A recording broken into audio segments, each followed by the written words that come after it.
Welcome to the Togetherness Redefined podcast and videocast. I'm your host, Celeste and this is where we get together to talk about all sorts of ways to connect with our families.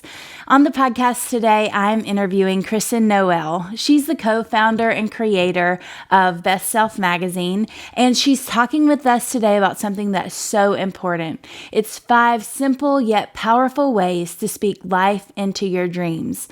You know, there's a difference between having a dream and saying like, I wish, or I would really love to one day, and actually making a powerful plan to make something that you really have always dreamed of doing come true.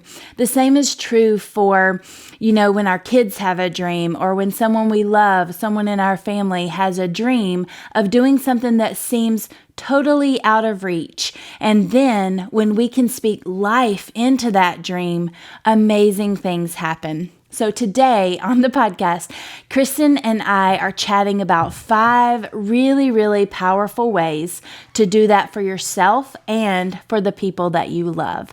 I hope you love it. Let's dig in. Well, a big hello to Kristen Noel, who is the editor of Best Self magazine and a personal writer friend of mine. Hello, Kristen, and thank you for joining us today. I'm so excited and honored to be with you today.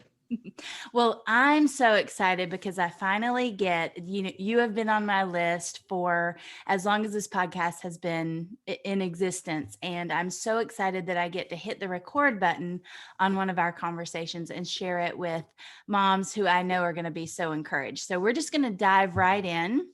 And I am going to tell people how I met you. But first, I would like for you to tell us a little bit about who you are and what you do. Okay. So I am a mama, a writer, an entrepreneur, a life adventurer. And I'm the co-founder and editor-in-chief of Best Self magazine, which has been a labor of love. It's a digital publication that's dedicated to conscious living and holistic health. And I think that, really derived out of my own need for all of that, which is sort of probably how we all land on a certain path. But it's really opened up a whole writing path for me personally. And I think has opened up new adventures. And so right now that has evolved. That we've had the magazine for 6 years now, and we've had a lot of success with it. And again, it has been such a labor of love and a co-creation with just amazing thought leaders that have really helped transform my own life. And it's been really exciting to come in contact with people like you, and to start co-creating and envisioning and dreaming. And, you never know, you like embark on something and it's like, it just opens up a whole other world. And that's the whole thing. It's like about taking that first step just towards something that's like an inner calling. So today the magazine is 6 years old, as I said, and that's opened up other doors. And we're really interested in reaching further and creating products. I've finally committed to sitting down and writing my book, which is the way this whole journey began. So it's kind of coming full circle, but still like spreading tentacles, I should say. That's awesome. So I met you in my favorite campground in the whole wide world. I'm pretty Mine sure too. It might be yours too. Here at Acadia National Park. And literally, I remember that day so vividly because, you were sitting at our little coffee spot and I just walked by and smiled or whatever. And then I got to work and you eventually came and said, hey, like, who are you or whatever. And I talked to you about our full-time travels and that we worked there at the campground and those things. And then you said a couple of words that really just changed my life. And you said, well, do you write? And I was like, why are you asking me that? I have chills. I have chills now because I do remember that. I mean, and also we have to tell everyone, this is the most glorious campsite, I think, in the country. Yes. But the little gathering place where we can go in the morning and get our coffee, has this front porch where you can plug in. So there's little cafe tables, and you and I both convened there early in the morning to find that little mama solace, that little moment of quiet out in nature with a cup of coffee and our laptops. Yep. And that's, I was like, she's like she's a fellow sister, she's a fellow writer, So I was so curious about, and I remember asking you those words because after I heard your story, that's been the exciting part of this journey. After I heard your story, I was like, oh, so many people would be inspired by that story. So many people would love to hear this story because it's so easy, especially pre-pandemic, right? Where we only saw life, in a certain way, in a box, right? And, this is the way we have to do it. And this is the way my life is set up. And I have to go to work every day and my kids and my this and my that. And I can't see out of this box that I've created for myself. And your whole story is just the antidote of that. And I just thought I knew as soon as you started talking and telling me, because I was fascinated about it. Because I was thinking, my God, I don't know if I like as much as I was totally mesmerized by it, it made me like really question my own choices and why I had lived a certain way and raised my son in a certain way, and felt I had to stay in this box. So I knew the minute you started talking and telling and sharing your story that you had a very, very special voice that could really inspire other people. And it didn't mean that they had to get out, move to an Airstream and travel around the world, but it was just about the possibility of seeing things differently, doing life differently, right? Yeah. And you cast vision into my soul and into my life in a way that very few people have. You said, I can see you really sharing your story. And, at the time I had this very small travel blog and I was committed to sharing because I knew how much I had been helped by people who had shared their story, but it's not until we encounter someone who can validate that for us, and who can see ahead. And that's who you were for me. So wait, I'm going to interrupt you there. I didn't infuse the vision. I activated you. You sure did. Yes. I activated you. Like you said, I always say this in terms of relationships. Like I described my relationship with Bill, that I didn't need to be saved. I needed to be seen. And I think that's the way all of us really need. It's like, it's so funny. You said like this need for validation, right? Like we all need that. We all have our doubting voices that tell us like, well, all the books that, need to be written have already been written and published, and there's no room for you. And who's going to take you seriously as a writer, or whatever it is, right? Whatever the chatter is about whatever the subject is, we do a number on ourselves, right? But it's just like when someone sees and supports that, it's like, you don't need them to bring it forth. You did the birthing of that, but I was like your doula, I was like the person that said like, girl, you can do this. Sure. And I did see it. And that's, I saw it instantly. On that, in that little conversation on that funny little, deck over coffee. Yes. And now look at you. Now look what you've done. Right. And now I am able to, help other people cast vision into their own lives, and which is such an honor. And that's really why I wanted to bring you on the podcast, because I have had the pleasure of meeting so many moms and grandmothers too, and, parents, and just even single people who really want to redefine the way that they do their life and the way that they do family. And I've been really activated by this idea of, there's so many of us who have a story inside of us, but we don't know how to really get it out into the world, or even to get it onto a page in our journal. There are so many obstacles that come our way, and there is something for a lot of us who have been taught that, that's a selfish thing. So I really want you to speak about your own writer's journey, and as a mom too, and how you have emerged as a writer and as a mother, and how those two things don't really play against each other, but I've seen you really speak about becoming your best self through your writing. So I'd love for you to explore that a little bit, and speak about that. I think that, well, this unleashing of this writer, this inner writer within me, has been such a lifelong journey. It's been so healing. It's probably been the most important thing that I've done, for Mm. myself, right? And the interesting thing is, if I look back on my life, when I was very young, I knew I wanted to write. It wasn't like I thought I wanted to be an author or a writer, but I wanted to be a journalist. And then when I was like around 16, I was writing in journals, and I went to live in Europe very young.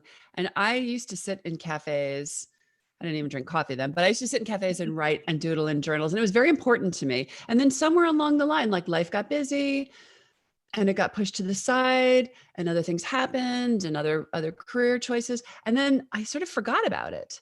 And it wasn't until about 18 years ago, I had a very cataclysmic life event that just kind of like flipped everything over. My life blew apart. My marriage blew apart. Everything that could blow apart, blew apart.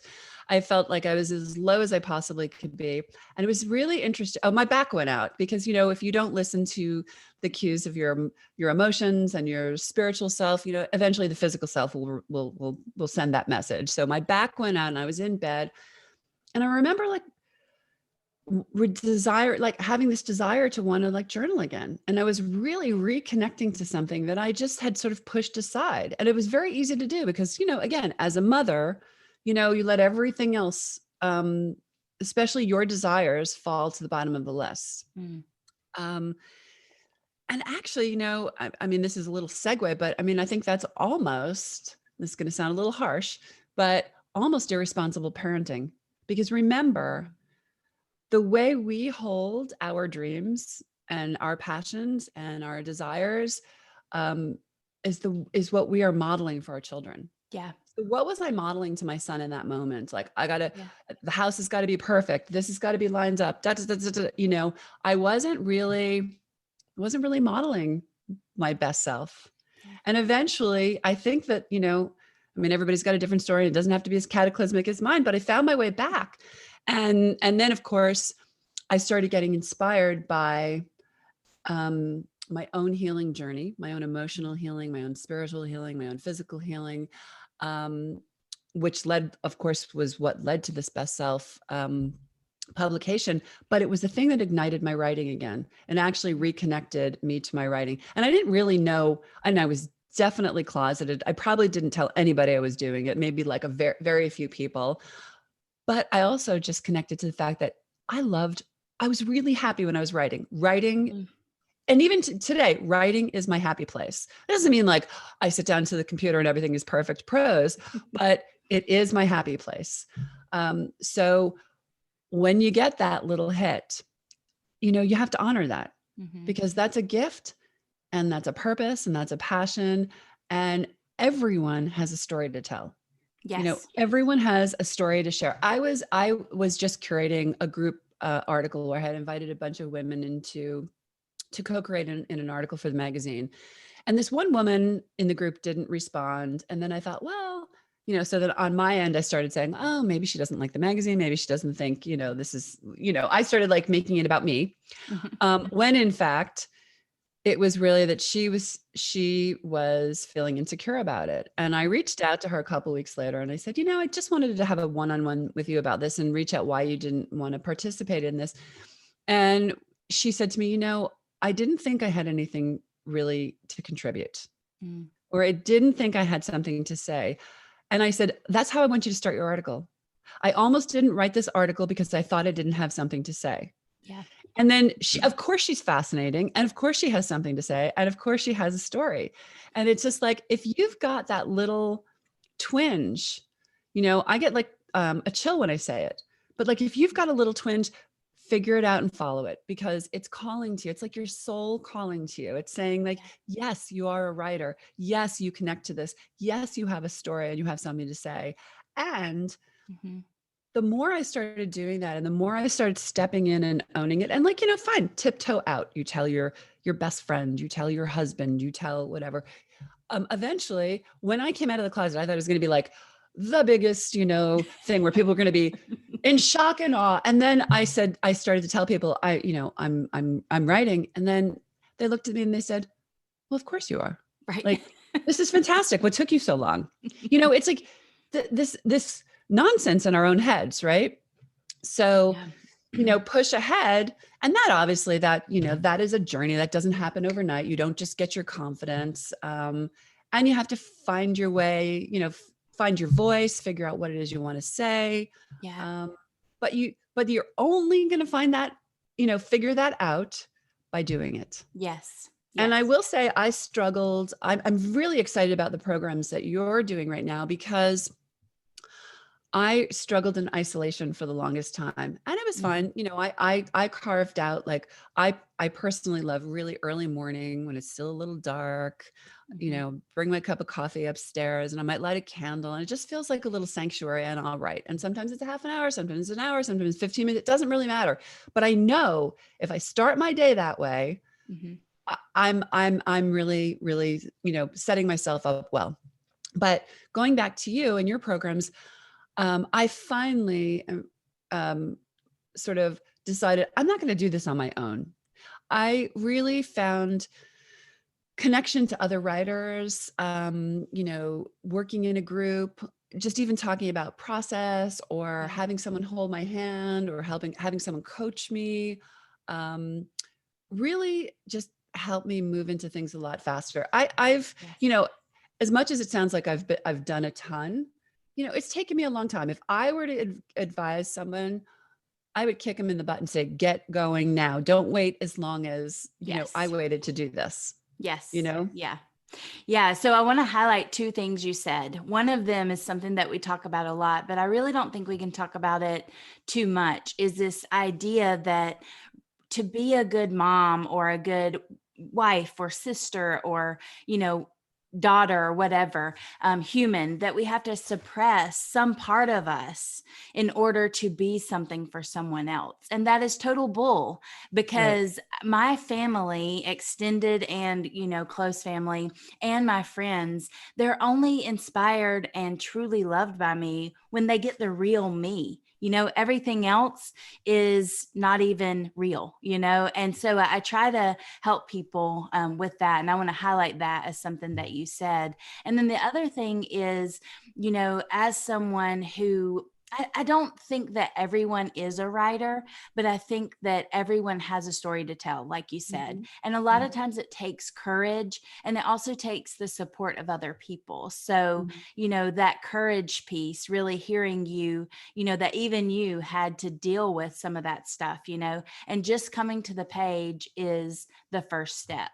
And as you do that again and again, it gets easier.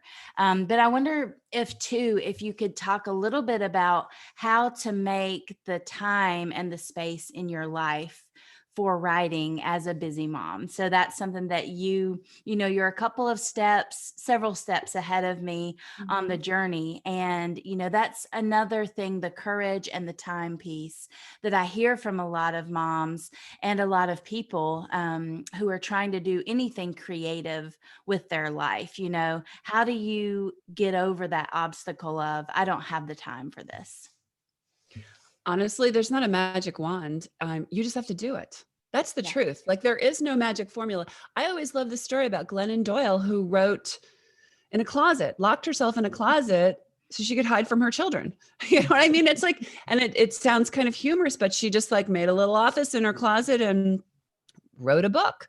Yep. And like you said, not every, if we're speaking specifically to writing, not everyone has to publish a book, but writing is so cathartic and so healing. And also, Mhm. I think when you connect with a passion and you connect with a talent or a calling, it just may trigger the next thing, or open up the path where you do want to go, or where it can lead. Yeah. And again, I do love how we're bringing this whole sort of modeling for our children into the conversation, because now my son he nudges me. He's in college, he's a junior in college. And I had recently signed on with a writing coach, and he was like the first person I wanted to tell. And he was just like, yes, like, yay, finally. He's like, when are you going to write the book, mom? When are you going to write the book, mom? Um, and going back also about, you know speaking to our children, it's just, we we foster and nurture their dreams and their visions. And we want them to know that they can be whoever they want to be and they can pursue whatever they want to pursue. So then, you know what, take a pill, take a page from your own book. You know what I mean? You got to take your own medicine.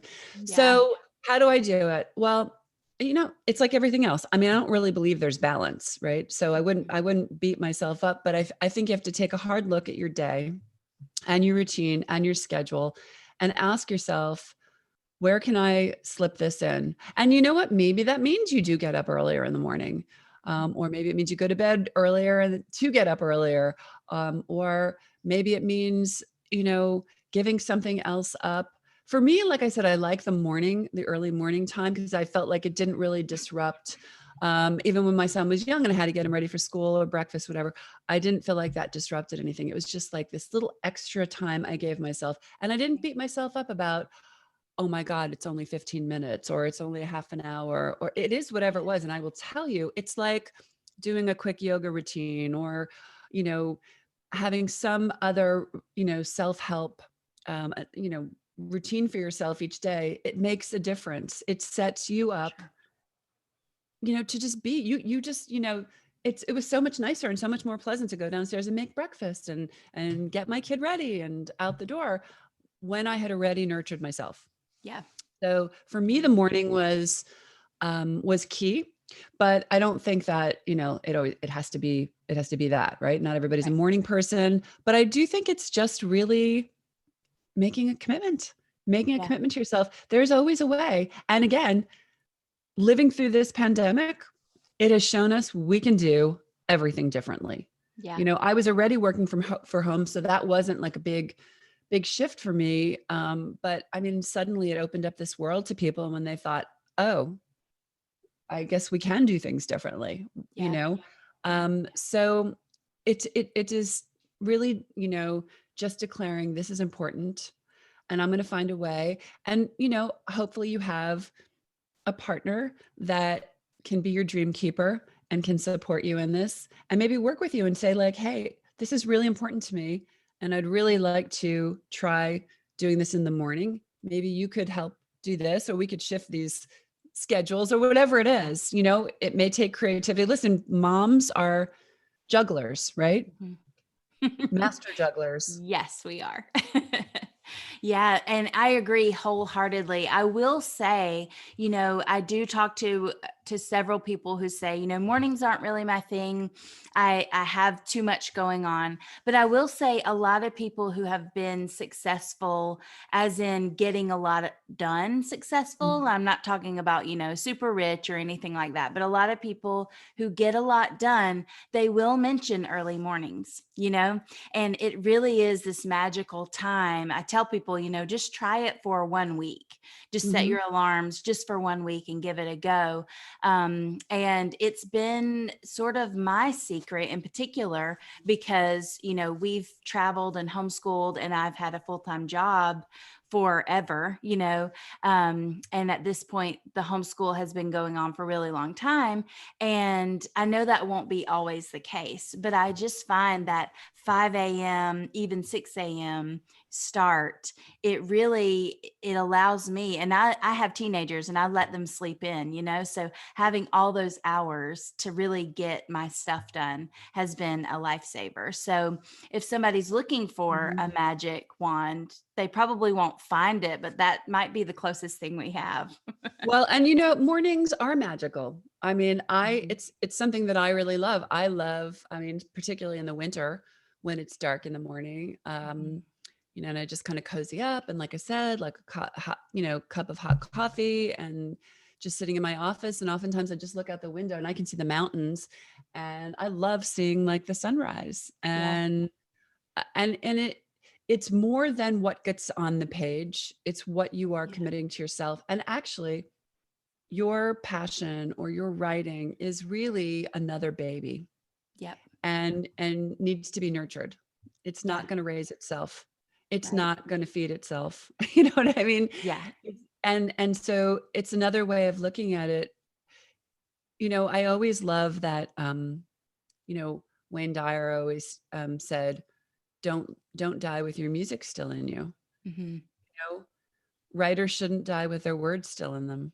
Right. You know, Right. it doesn't even matter what it's about. If you feel that calling to write, just honor it. Yeah. Make that space. And again, I love morning. It doesn't have to be morning. You can Yeah. have a magical afternoon or Right. night. I mean, at nighttime, I blur, I want to Me too. either read a book or watch Netflix. Yeah.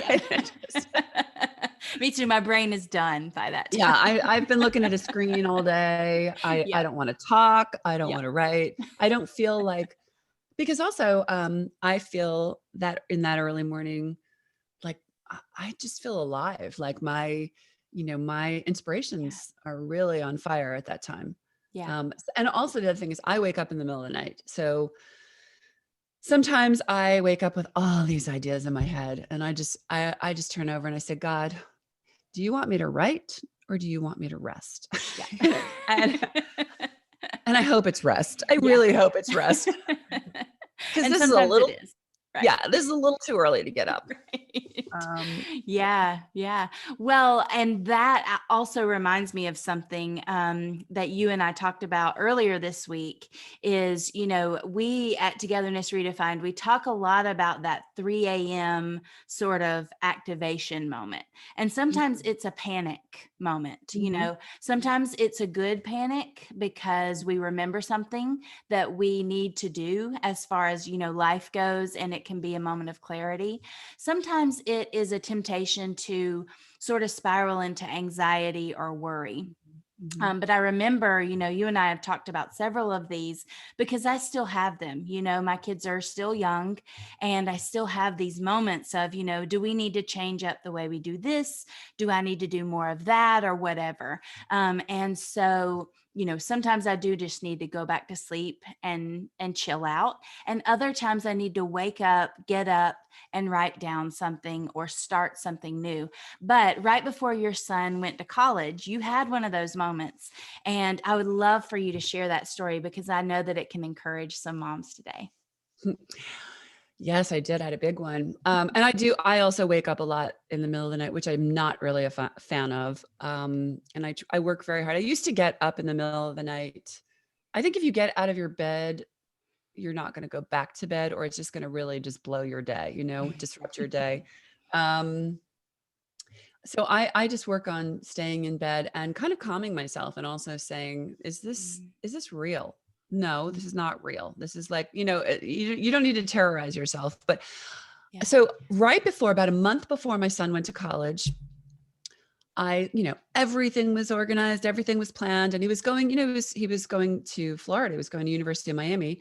And so that required like a whole move and organization and plans and lists and to-dos. And I dotted the I's and crossed the T's and I'm very organized.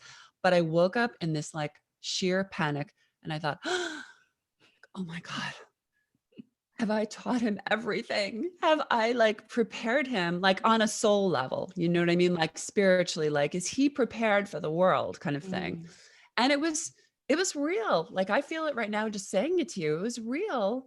It was just that prepping for that empty nest mhm. syndrome. And even though my son and I are very close and we talk about things and I don't feel like there are topics that are off limits, you just still have this thing like, have I like shared all these just sort of like best selfisms, life Right. messages, affirmations, reminders.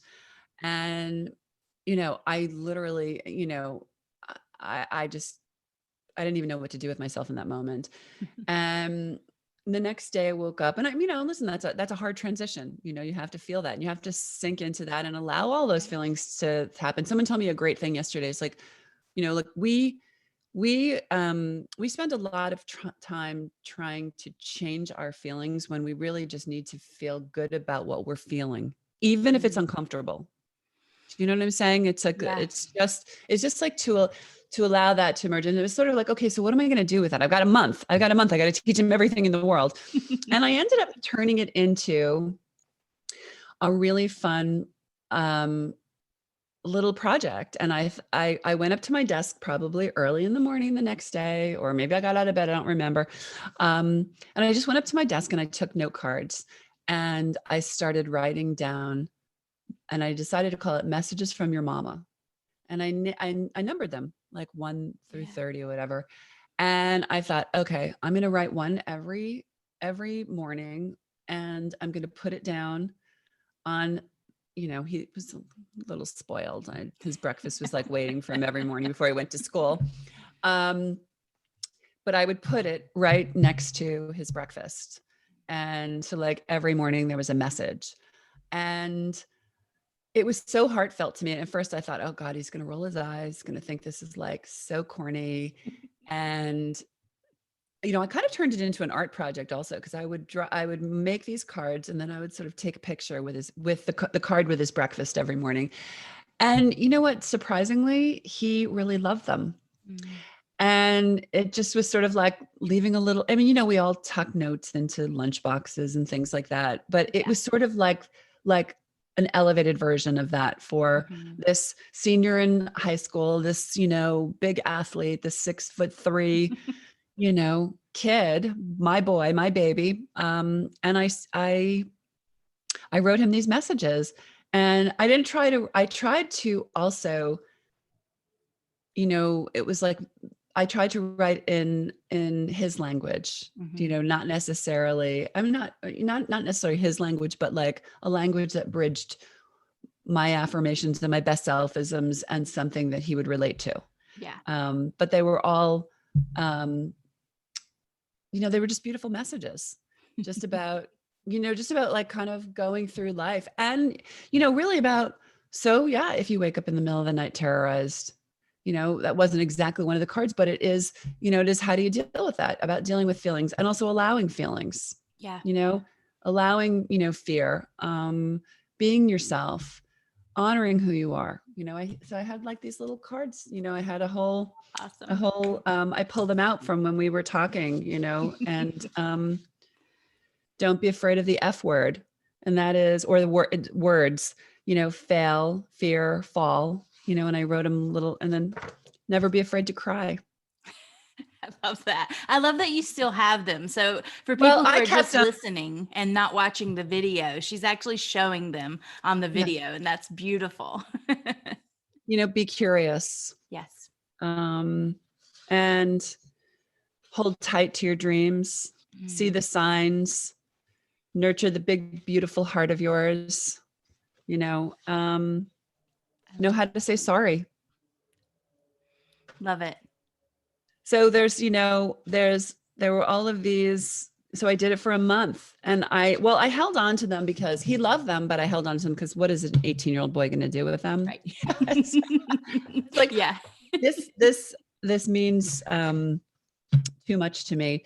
And it was a beautiful way to be creative. It also nurtured my mama soul that was, really having a hard time letting this boy go out into the world. I was so excited, and even to this day, and I've gotten to spend a lot of time with him, obviously, because of the pandemic.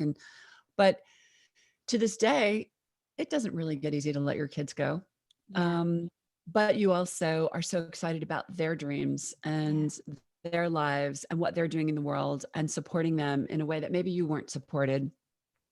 That this project is really near and dear to my heart, but it just was a creative way, that I think kind of helped us both. I love it. I love it. And, I tell the story a lot of times about this note that my mom wrote me. And I still have, so many notes now that she's passed. They're even more valuable, and I keep them in places that are secret that like only I will find. And so that I can dig them up whenever I want to really remember something special about her. And also when I want to be surprised, and I have one in my kitchen that's on this recipe, that she gave me this recipe book, and she had this way about her that was kind of sassy when she wanted to be. And so she was saying, like, it says, you might want to cook something for your new husband and you might need some instructions. And she underlined instructions, like it was, just those things are so powerful. And I talk a lot about this one note after she was sick that I realized had lost my coat, and I was traveling from Florida up to Atlanta to go to work that day. And it was going to be really cold in Atlanta. And I was like, I have no coat to wear, and I was just chatting on the phone to her about it. I was like, oh, maybe I'll drop into a shop and get one or whatever. But I had this really nice coat and I don't know what happened to it. She's like, it's in my closet. You stashed it there because you hated it. And while we're talking, she's like, your dad's on his way out the door. I'm just going to send it with him. Please meet him at this exit or whatever. But when I got it, I was happy. And I put it on to go into the office, and she had stashed this note in the pocket. And it is just the sweetest note. I'm like, how did you even write that while we were on the phone? Like, in 30 seconds, those things are so powerful to our kids. And I don't do it nearly enough, but as we're recording, it's right around Valentine's Day. And, I had Valentine's Day always reminds me of it for some reason.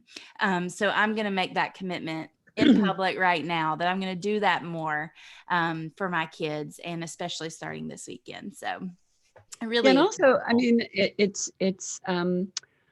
it's playful.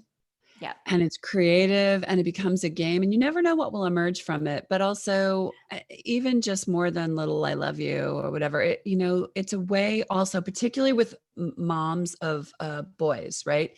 Mm-hmm. It's a way to convey important messages to them that maybe they don't want to sit down and talk about, just about their confidence and who they are in the world and how you see them, and to nurture their dreams. And because I think sometimes that gets missed, that gets kind of brushed over with boys. So it was also a really, like I said, thank God he didn't roll his eyes when he was reading these notes, but I think it was a way that we really connected. It was a playful, fun way that we connected in a profound way. I love it. I love it.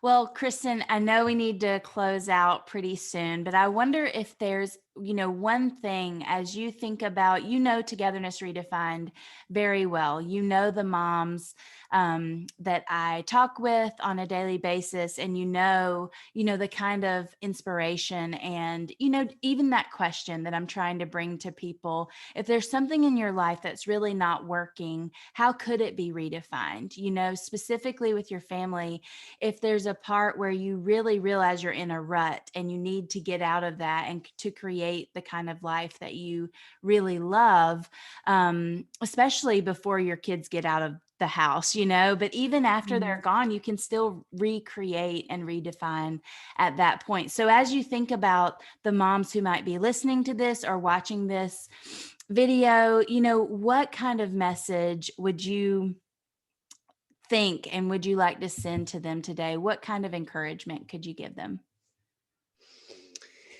Get off your butts and just do it. Just don't be afraid. I mean, I love this community is so beautiful because you know what? You have a community of people who are already thinking out of the box and already have the guts to say, you know what? Maybe this isn't working for our family, or maybe this isn't working for my marriage, or maybe this isn't working for my kids. And that's really exciting. I think it's super, super exciting that people are opening up to the notion of doing things differently. And we're not all cut from the same cloth, and we don't have to shove square pegs into round holes. I just say, if something feels out of alignment or something is calling to you that's missing, just follow the lead, follow the thread. Don't be afraid of perfection. Yeah. If I don't believe in mistakes, if you don't like the outcome, pivot, pick something else, shift in a new direction. Your audience already knows this. Like I said, they're already doing it. But I would just say, sit in some stillness, listen to yourself, allow your own intuition, your own heart to guide you. You already know, you really do know what you want and what you need and what would make you happy. Just find a way, like one little step. It's not like you have to go and flip it all over, upside down in one full swoop. But I think when you make a step, it's like a commitment. It's like, all right, God, all right, universe, all right, angels, or so whoever's out there on your side, um, everybody perks up. It's like, oh, she's shifting. Yeah. She wants to move in a different direction. She wants to open this path up. So Yeah. I just say, take a step. Just take Awesome. a step.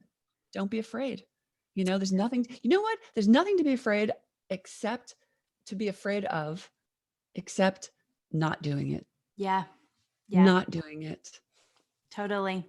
Kristen, thank you so, so much. I want to tell people that, I'm going to put links to the things that we've talked about over on the show notes at togethernessredefined.com. You can find the podcast page and show notes with links there. So I'm going to, connect people to your magazine and your work and all the things that we've talked about, even a little help with these love notes that we've been talking about. But before we wrap up, I'd love for you to tell people where to find you and how to connect with you and Best Self Media.